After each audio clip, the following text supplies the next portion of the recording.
Talk. We are here on the 23rd day of February 2024.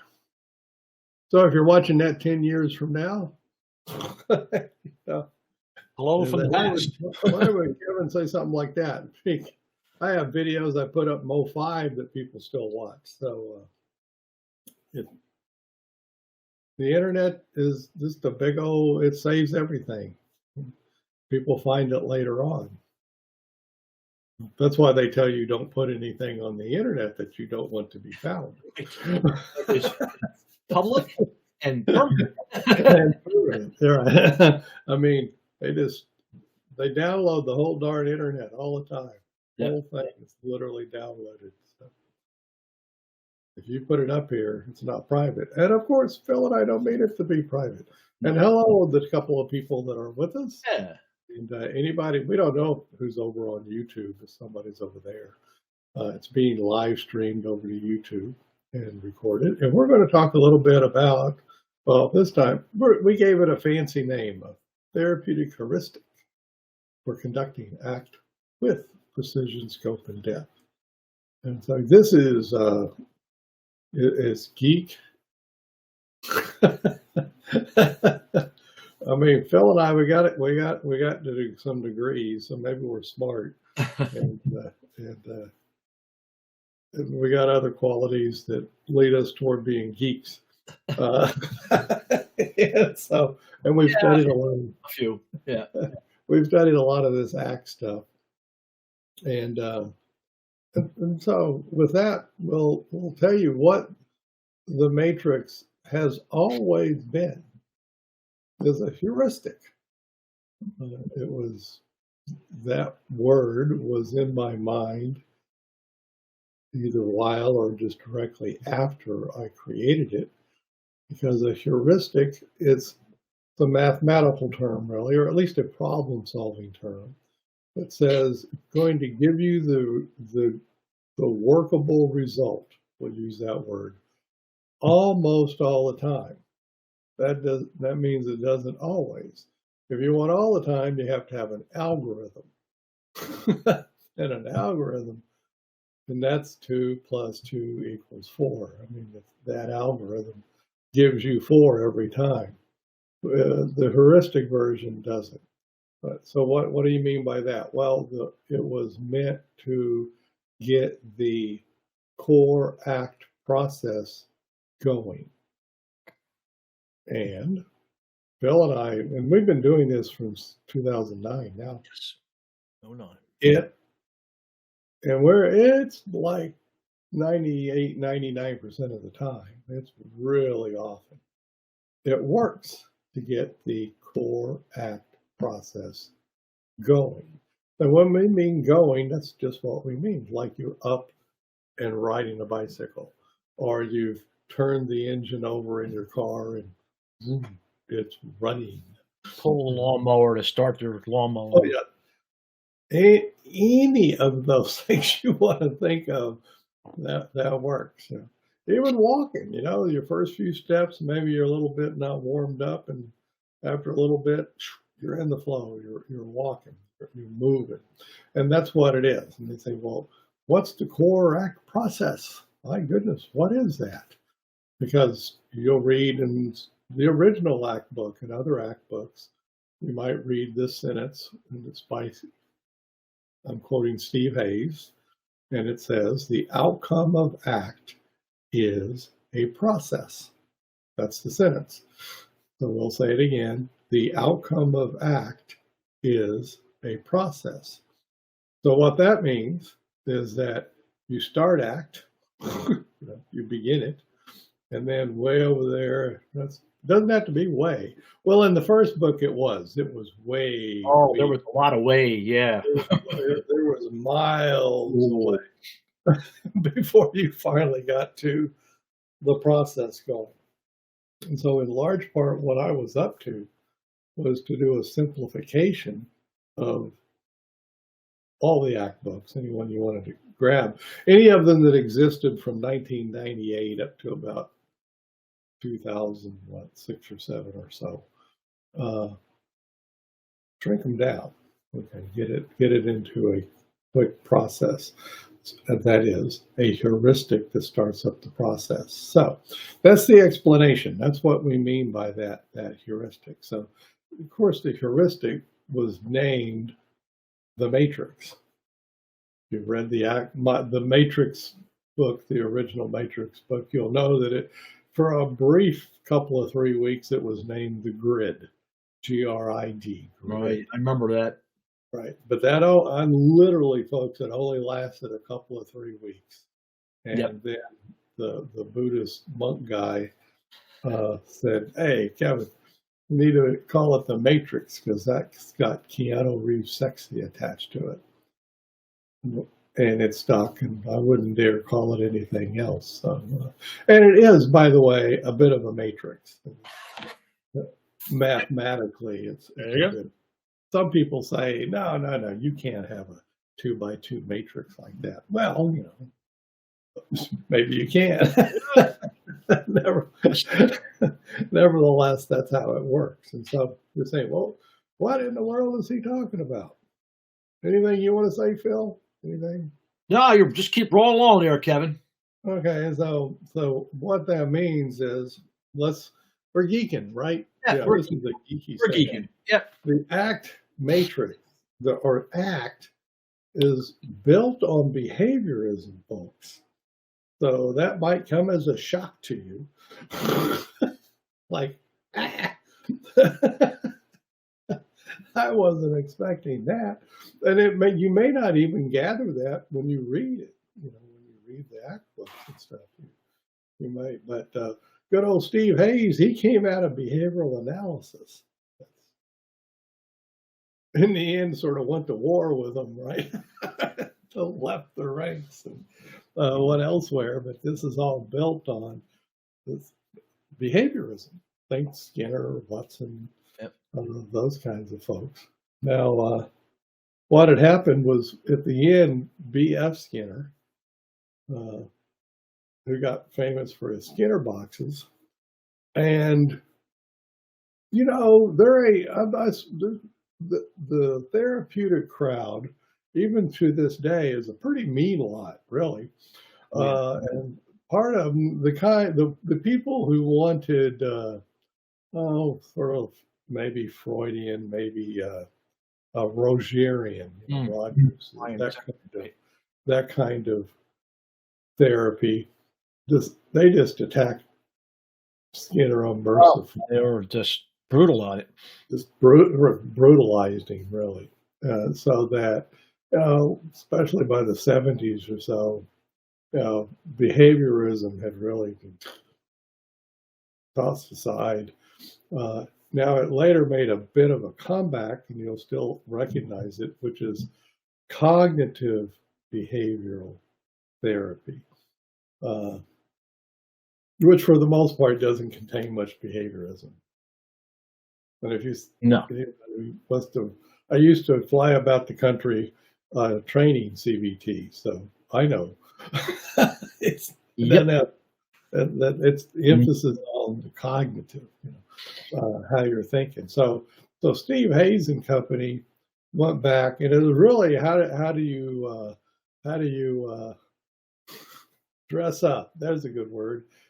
Dress up, change behavior. Yeah, we talked about putting lipstick on it. Yeah. There's an old phrase saying "put lipstick on a pig." Behaviorism's not a pig. It's actually quite good, and it explains all kinds of stuff really well. Yes.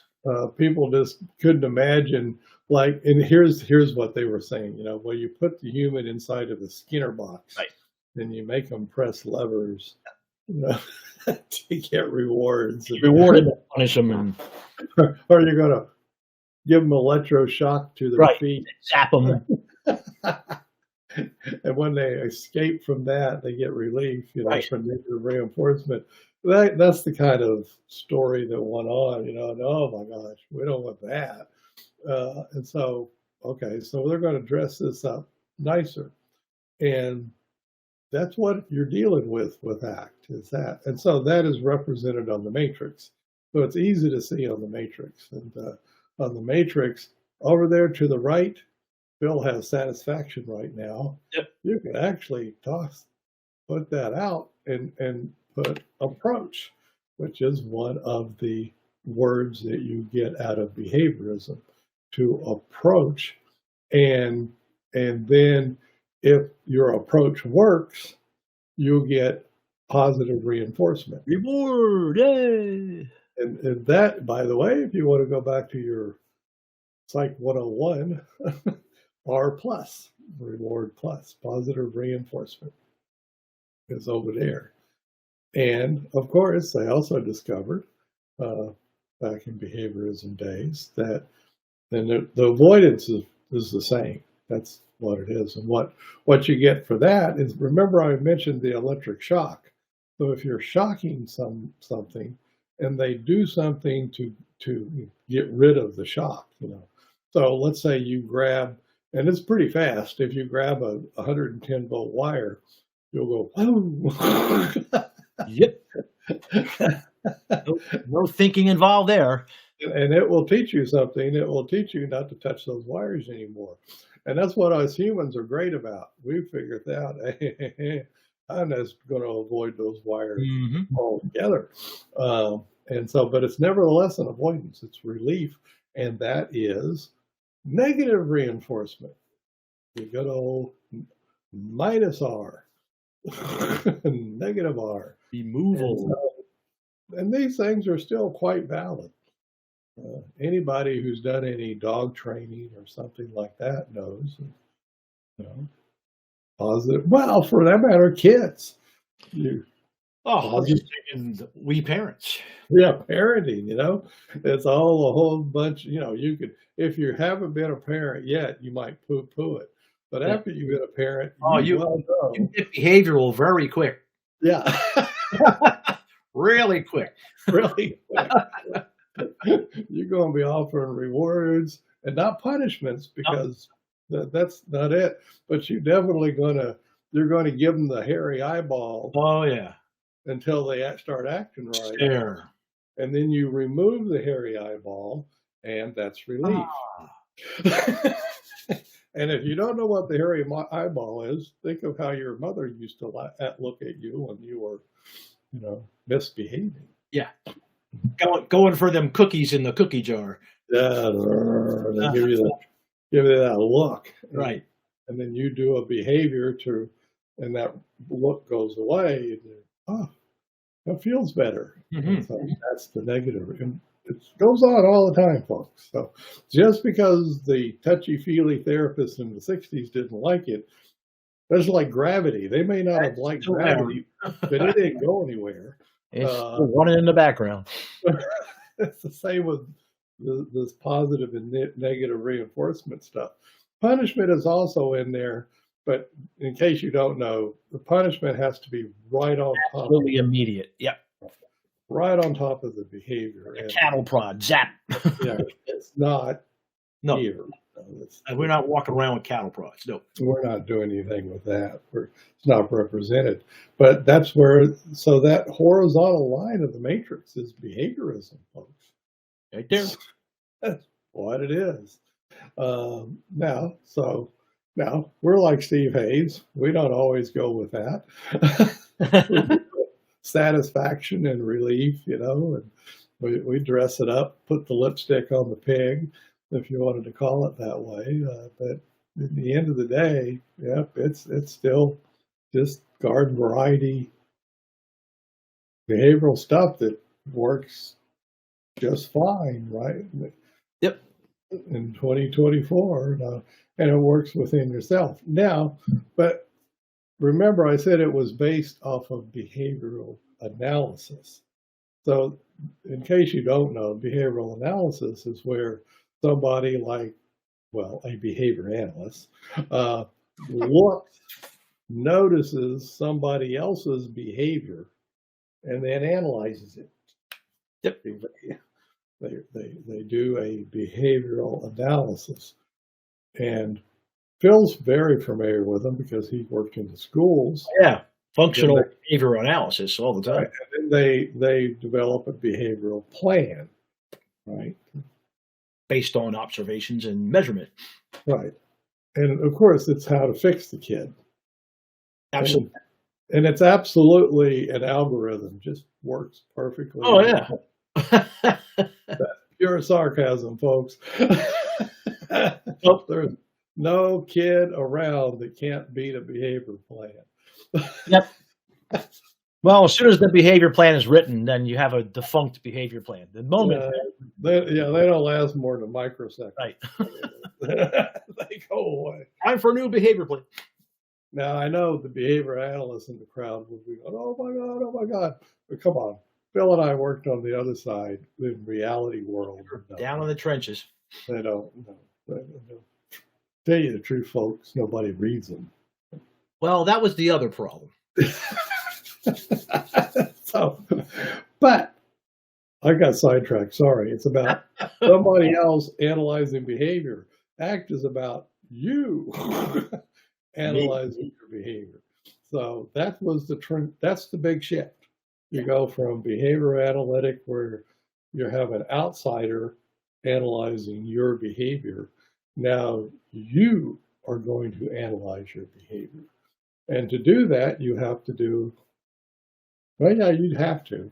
There's this thing that we humans can do because of the way our brains develop from birth on. We develop this ability to, in quotes, see ourselves from a distance. Now, you're not really are, but it seems that way, and that's good enough. Good enough is the key here, folks. Well, works just fine. And you'll even see it written about, seeing yourself from the 10,000. Think of yourself in an airplane. Right. So the 10,000-foot Yeah. view and the 20,000-foot view and the 30,000, like that. So you're looking back on yourself. That's how you do your own private analysis. Within yourself. Why is Kevin saying this? Because, Phil, please hold it up. Oh, yes. There it is. Now you're looking at Yay! it. That's what it was for. It was so you could develop that view Perspective. almost instantaneously, that distance view, that self-behavioral analytic view. So and it's a heuristic for developing that point of view. That's what it does. And it works pretty darn well too. It Yep. really does. So handy. so now you see we've gone from behaviorism, but now we're noticing our behavior. And the easiest thing to notice is not approach avoidance. It's to notice the feelings that occur in relation to a behavior. So I do something, I ask somebody out on a date, hopefully my wife, and she says, "Yes, I would love to go." Positive reinforcement, Yay! Right. Phil got his up signal. Get your thumbs Oh, up. it went again. Oh, jeez. And he thought he had his turned off. They don't turn off. No. And then on the other side, you got pain and you get relief. You take some Tylenol or Motrin or whatever it is, and you get some relief, right? So that's why we switched the language to feelings, satisfaction and relief, because those are much easier to notice. Gee, I'm noticing the feeling of satisfaction showing up. Cool. Gee, I'm noticing the feeling of relief showing up. Cool. Those two sentences are a self-analysis of behavior. All you got to do is notice, folks. The analysis is automatic. Happens. Yeah, it doesn't. So that's it. So now I'm noticing relief. I'm noticing satisfaction. Voila.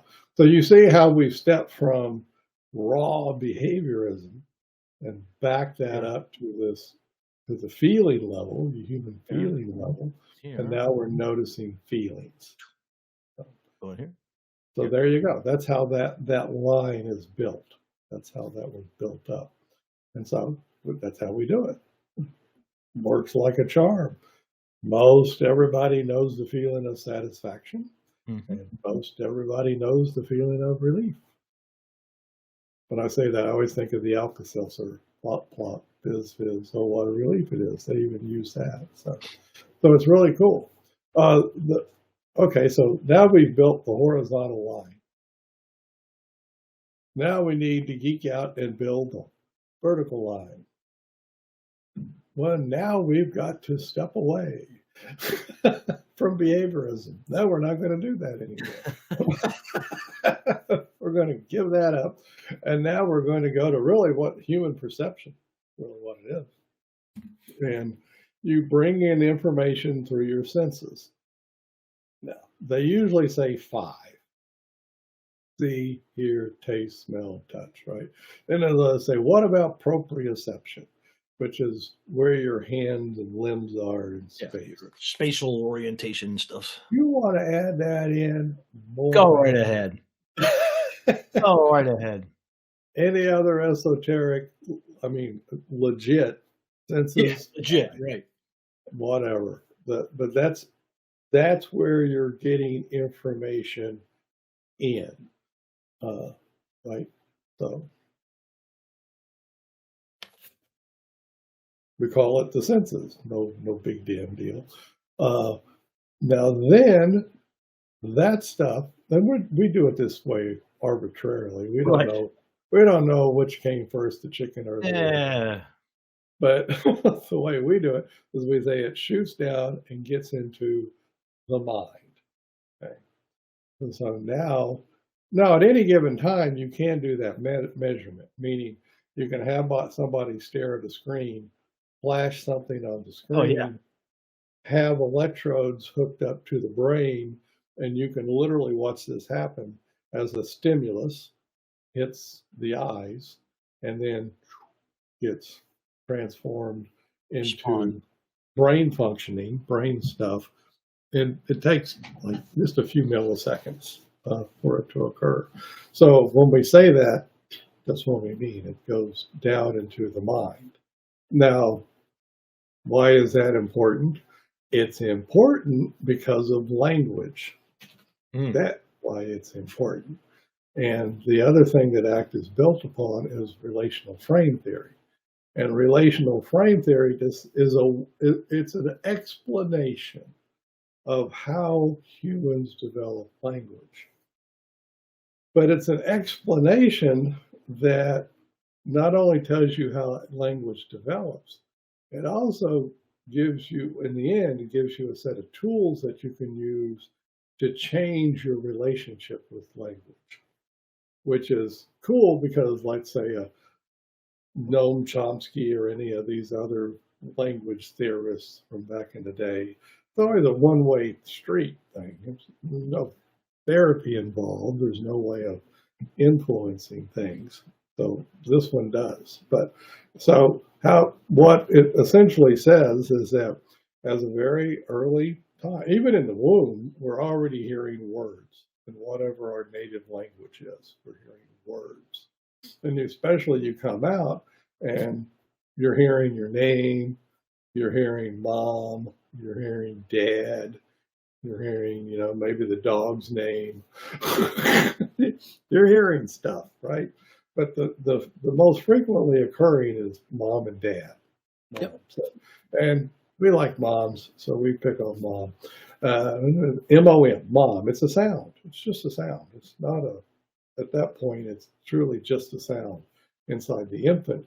But over time, that mom sound gets related to stuff that shows up right around the time you're hearing mom, which is probably, well, mom.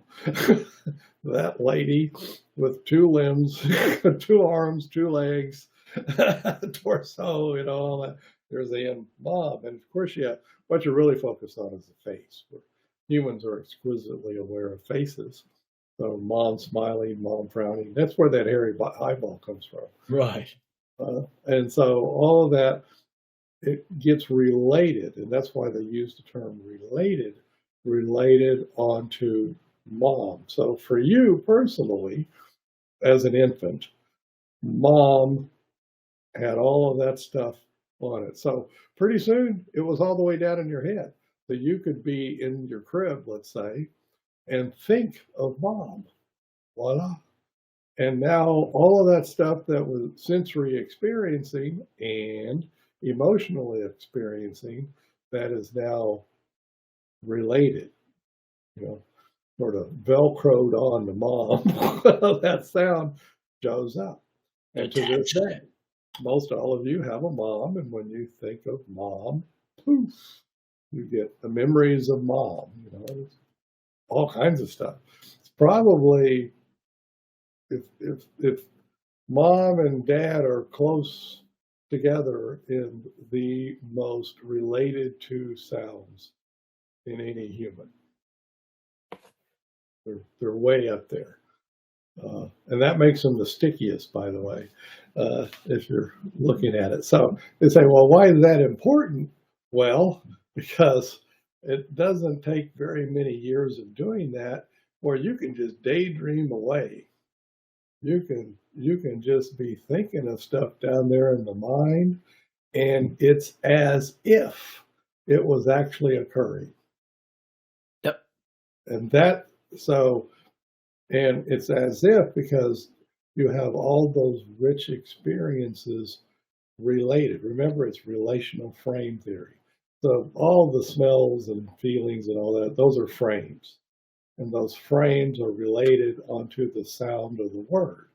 And so and the word that they use in ACT is, well, I have to reverse. They call it diffusion, so it's fusion. So they get fused onto the sound of the word. And so ACT, if you've studied ACT much at all, you'll hear the term diffusion. Well, that's where you're trying to lessen the stickiness of a word, what you're doing. But you can't do it by removing frames. They don't remove. Right. I mean, maybe Alzheimer's, maybe severe brain injury, but those are some really not very nice things for removing, changing how you. Other things are being removed there too. So this brings us to the end. So ACT is not about the diffusion. It has nothing to do with removing. The diffusing has everything to do with adding. And if you got stuck stuff, like maybe you got a mom issue. Has anybody ever had a mom issue, Phil? Yeah, I've met a few people that have said they do indeed have mom issues. I'm tipping my hat to I Freud. would be maybe one of them too. I think I would count myself among that crew. It's a joke, folks. Of course, lots of people have mom issues, but you can't take away your memories of mom. They don't go away. So what you're going to do is add new frames. And so all of ACT is simply adding new frames to language, to either single words or phrases or whatever thoughts that you have. It's about adding frames. So notice the difference between CBT and that. CBT says you got to change the thought. Oh yeah. ACT says accept the thought,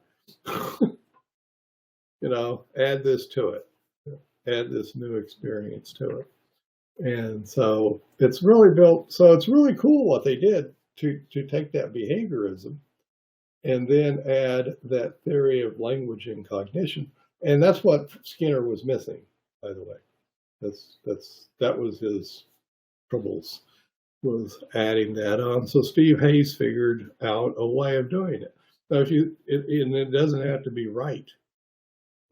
It doesn't have to be right, because what we've now drawn actually is a way of thinking about human behavior, and we can notice human behavior, and we just got to add one more little element to it, which is a direction.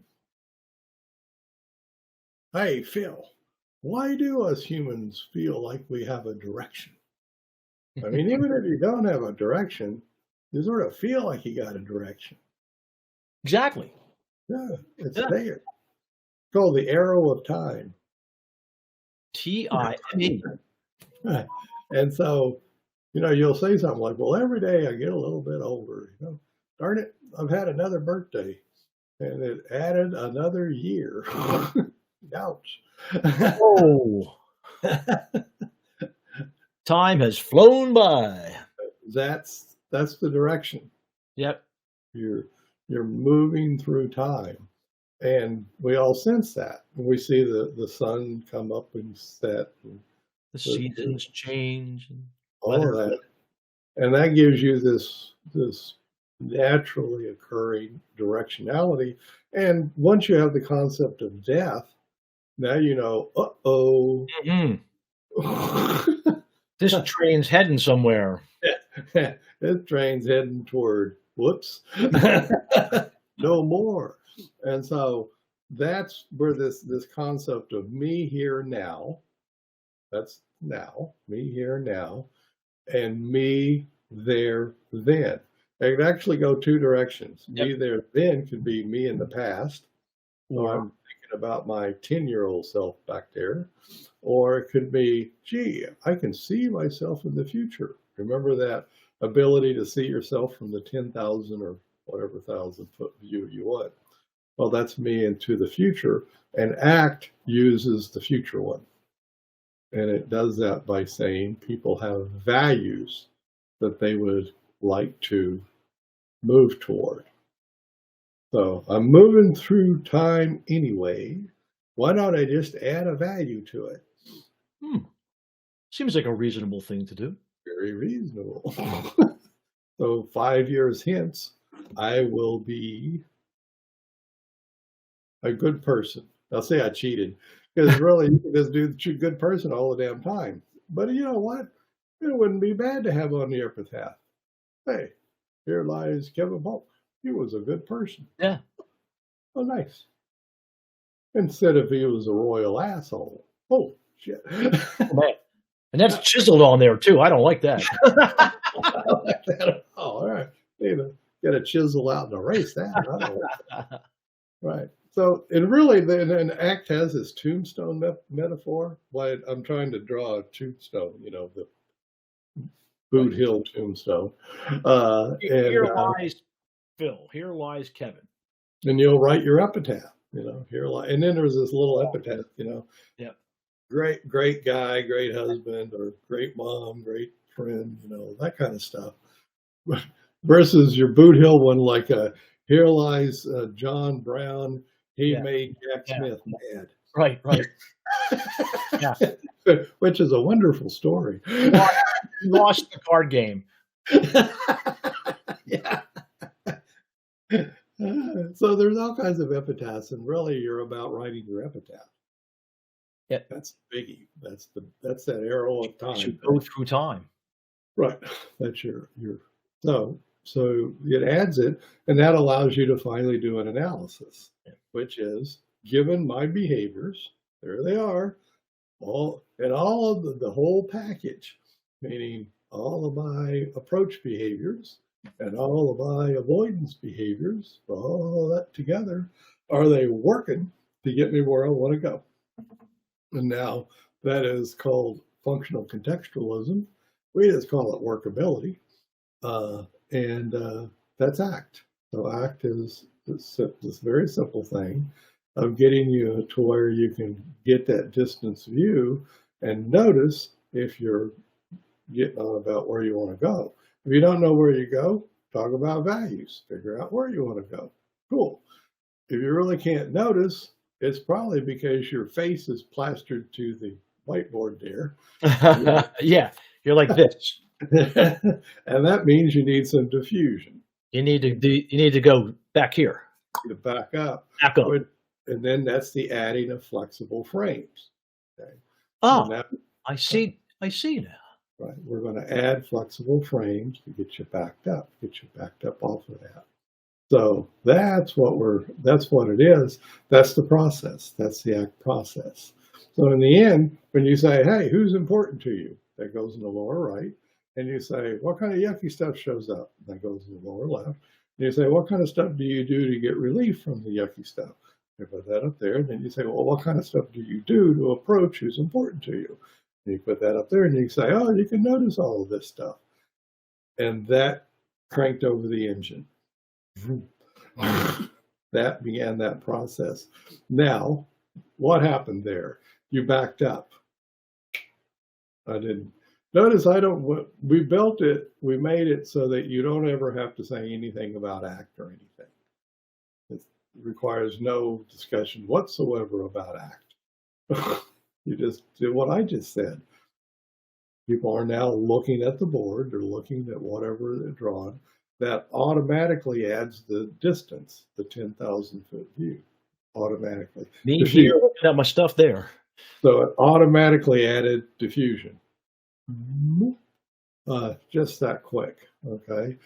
It contains, it's inherent in that is where you want to go, which is toward who's important to you. People will say that. I want to go toward who's important to me. I also want to go to what's important. I want to be the national Tiddlywinks champion. Okay, there you go. I always remember Tiddlywinks from when I was in preschool or whatever. Nah. Remember that, Phil? That game? Oh, yeah. I had them. I had Tiddlywinks. But I'm sure if you YouTube it, you'll find the Tiddlywinks championships. Yep. But who knows? But anyway, you got a direction. I want to be a star tennis player. I want to be a golfer. I want to be a soccer player. I want to be a fireman. I want to be whatever. That kind of stuff also gets into that lower right quadrant and establishes a direction. So now I've got distance. Now I've got a direction. Now I can notice avoidance. I can notice approach. And now I can notice if all of it's working to get me in the direction I want to go. That's ACT. All the rest of it, you can do all the other stuff. You can get your ACT books out and just roll through them all you want to. But at the end of the day, that's the process. That's took me 17,000 hours, I estimated, to come up with the simplification of the process. So that's it. Then people say, oh, well, this is all you have to do. We didn't say that. Nope. Might be. That might be. Show that to somebody and they're good to go. And off they go. You might need to spend years doing values work and diffusion work. I don't know. I'm a pragmatist. I know right. Not everybody's the same. Phil and I have both seen it, though, where you show that diagram to somebody and they're good. Yep, they just take off. They just take off. They go, oh, I get it. I know what I want. I know what I got to do. I know what I want. We're not saying everybody, but there's several people out of 100 that you might see that'll. Yep. They got it. To see it. They get their aha and off. That's what I needed to see, and I mean it. You see them 5 years later, and they're still cooking. It's amazing when there's something about clicking on that point of view, and then there's this other side who almost never get it. For what reason? They just have difficulty developing that distant view from the self, and fortunately, it's 2% or something. It's very, but it does happen. Don't get it right. That's why we say it's a heuristic. It's not a algorithm. It doesn't work every time, but it gets the process started. Now, why do we want to get the process started quickly? Another conversation. This is a plug for single session psychotherapy. Mm-hmm. It's coming soon to a channel. right. As we speak. Completed it. But Phil and I, we got to talking many years ago, and it's like by the way, if you look it up, folks, you'll discover most psychotherapy lasts one session. Yeah. You go through, look at all the therapies and all the appointments that had been made across the board. One session. So we said, let's give them something in one session. Yep. Let's make it memorable. Make it memorable, make it useful. And it turns out if you show that diagram, and go through who's important, what's your yucky stuff, do the loop, do the noticing, that you're not even at 10 minutes, folks, into a session. So you can do this in a 15-minute primary care visit. Okay, so it's fast, and you have given somebody something that they can take home with them and use. And it is actually, oh, did you put therapeutic heuristic? It's Yeah, therapeutic. it's very therapeutic. It's therapeutic. It is. It's therapeutic. You know, people will even say, "Boy, this is like," like they'll even say, like, "This is like mental health." I had one person, "This is like mental health." Like, yeah, Cool. yeah, therapeutic showing up, right? That's what I say. Cool. So it's really fun. And in all honesty, folks, you don't do much else than that. The trouble, okay, back to language. Remember, this is built on language. If you do very much of this stuff, you're quickly going to learn that there's a whole lot of language traps that can get us stuck. Remember, we talked about getting stuck, and there's a lot of them that can get people more rather than less stuck in language. And so for Phil and I, words are dangerous. You just never know what's going to come out of your mouth. That instead of building on this, well, we didn't mention the target of ACT, the fancy target, is psychological flexibility. That's that distance. All that is. That's this. You never have to mention it. It's just the distance. But there's so much that can slam people back on the sheet, and they'll lose the distance. Yep. And that's this, if you accidentally utter a word that hooks them, and you didn't know. You think, oh, aardvark, that's easy. Nobody has that. Well, you meet somebody that got bit and mauled by an aardvark or something. It's weird, but it happens. And now you're into terror. I hate aardvarks. Right. And you're in a place you didn't want to be. You're not in a therapeutic place. You don't have time to deal with aardvarks. Okay, so you want to just give them the process and let them go. Show them the matrix and let them go. That's the single session. Okay, so that's what we're talking about there. So with that, we don't. But even if think I might be seeing somebody multiple sessions, I'm still going to let them go. I'm just not. I don't mean walk out the door, but I'm just going to let them talk. Right. And they're going to be staring at the diagram. Yeah, and like they're this. going to be talking. It'll be up there. It's going to be up there, and they're going to be telling their story. And this is something that people think. At least I've heard people say, "Well, you don't let people tell their story or something." Oh no, we just do the diagram first, and then we let people tell their story. Because when they tell their story, which is usually a stuck story, into the diagram, they're using the 10,000-foot view to look at the story. Coming from this perspective. That's all. It's that simple, folks.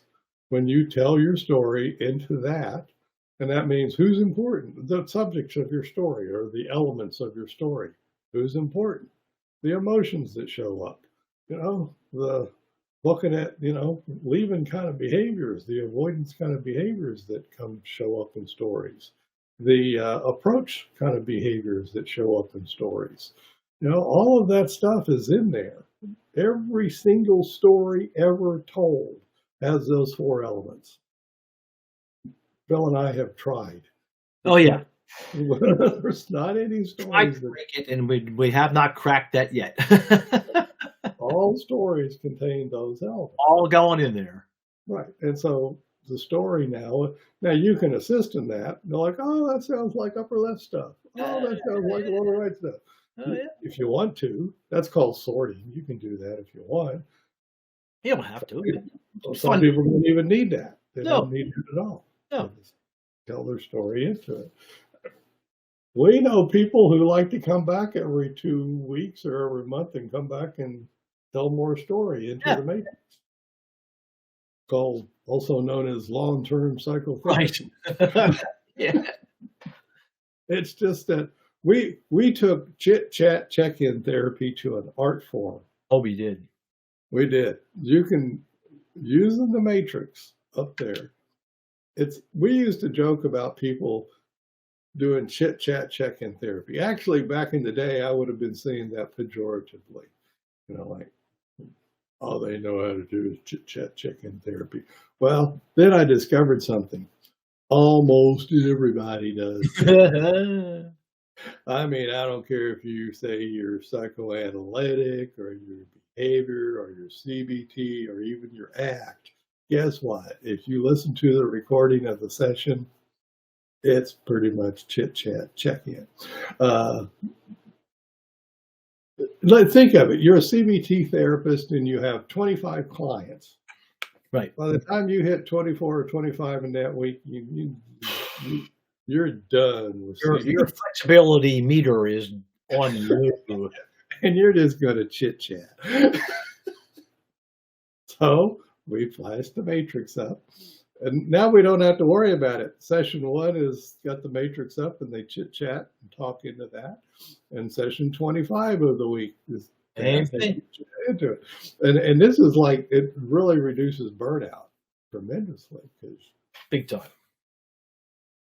And the clients do most of the work. Yeah. Not doing the work. I mean, you're just sitting there sort of assisting them if needed into telling their story into the diagram. Collaborating with them and and the diagram's always up. It's either over there or here, or it's behind me here, something like that. There used to be a psychiatrist that communicated with us. He had put one on a lazy Susan on a table between he and his client. He was a psychiatrist. Yeah. And he would draw on it and they would wheel it around and they would look at it. Yeah. That's really cool that he did that. That was clever, wasn't it? Yeah. We had people put it on the floor so that people can get up and sort of dance it, move around. Oh, yeah. Yeah. Like kids like that. Yeah, I did a bit of that. Yep. Telling stories, walking around the room. Yep. Still, you're telling your story into the matrix. Yep. Or into a therapeutic heuristic. You want to be fancy. If your supervisor doesn't like the term matrix, say, well, I have a therapeutic heuristic I would like to show to you. Oh. Now you sound learned. Yeah. And you do that. But it's really that. So you quickly show them the process and then and you're doing ACT. The whole time. I know there's some ACT people out there who are like, oh my God, you're not doing ACT, you're not doing values work, you're not doing diffusion work. Believe me, you're doing diffusion. And you actually are doing values work because it keeps rolling back around to who's important to you. What's important to you? That's values, folks. Everybody on their deathbed wishes they spent more time with their loved ones. Mm-hmm. That's that arrow of time again. And I wish I had used my arrow of time more with my loved ones. Look at it that way. So it works just fine. So there you go. That's a geek out. Yeah. Did we do it, Phil? Well, we should end the rest of our precision, scope, and depth. We should tip our hat to that just a little bit, I think, before we wrap it up. And we've been talking about it the whole time. Guys, we did it. This is easy because we already did it. It's already, the precision is the diagram and very few words. Yes. Remember Kevin said scalpel. So we're using words like a scalpel, like you're very few words. And then what we mean by that is you draw the diagram, senses mind, do whatever you want. I don't care. Right. Then, it's who's important to you. What's your yucky stuff? What do you do to get relief from the yucky stuff? What do you do to get satisfaction moving toward the stuff that's who and what's important to you? And now you can notice all that. Didn't take me very long to do that, did it? I don't. Those are your words. That's it. Don't use a lot more words than that. Keep it simple. Keep it very precise words. That's the precision. Very precise. Scope is I find a place in human life around the globe that diagram doesn't fit. Right. All humans share that view. senses, mind, It approach. goes with you. Everywhere That's you always there. That's the scope. The depth is depths of analysis. You can make that complicated. Just go with the cosmic thing, right. which is wow. That's deep. That's Oh, what. yeah. That's I training somebody last week, and I was training a group of people, and I said something using the diagram, and the woman did she did the classic, did that. oh no. When he says that, people really will. They'll Yeah. do that. Mind blown. Yeah. The most famous use of that was in Apocalypse Now. If you want to watch that movie, remember it was Dennis Hopper. Yes, it was. Mm-hmm. Mind blown, but it's around other places. But you'll literally do that. Well, that's deep or cosmic or wow, or they'll even say deep. Oh yeah. Oh, that's deep. Wow. And it is, by the way. So that's what we mean by precision scope of depth. So you're using a very few number of words, of your words, that is, to deliver somebody a point of view that relates to all aspects of their lives. For maximum impact. That's what you're doing. Yep. And that's what you're supposed to be doing with ACT, delivering therapeutic stuff with precision, scope, and depth. And, so this is I haven't managed to shorten it. And I've tried, folks. You know, you say, well, we can lop off the horizontal Yeah, line. we've done that before. We can lop that off. But then you get around, people start behaving, and then it's All right. Let's bring bring it back up. But I've managed to shorten it very much. It's pretty succinct as it is. Now, what will happen, just so folks know, people will come along and say, oh, we've added something to it. Look at this. We added something. If you send me an email that says you've added something, don't be surprised if I don't answer you. Because I don't know how to respond to you without sort of no. No. No. Nope. Why? Because if you add, you're losing precision. You're adding words. You're adding words, and you're losing precision. And you're losing, right. You're losing that. So please send me anything where you think you have elegantly lessened the words. Oh yeah. I'm all ears. Oh, that's always cool to hear about that. Always, but if you're adding, I'm not. Nope, not so much. That's by definition less precise. So, right now we're running around the world, and we got senses and we got mind, and we're doing approach and avoidance. Just like that. Sorry, folks, that life is that simple. But it is. Now your mind makes it infinitely more complicated than that. Down here. It ain't going to buy that it's that simple. Yeah. No, it can't be true. My mind doesn't buy it's that simple. Yeah, I've never been able to convince mine. Nope. However, when I present it like that, I can remind myself and others, yeah, it is that simple. Yeah. Nobody's mind buys it. Don't worry. I'm not trying to. And there's your reminder right there. Your mind mine's a hell of a thing. It's just this ability to think and have all these emotions and experiences simply with thinking is just amazing. It is.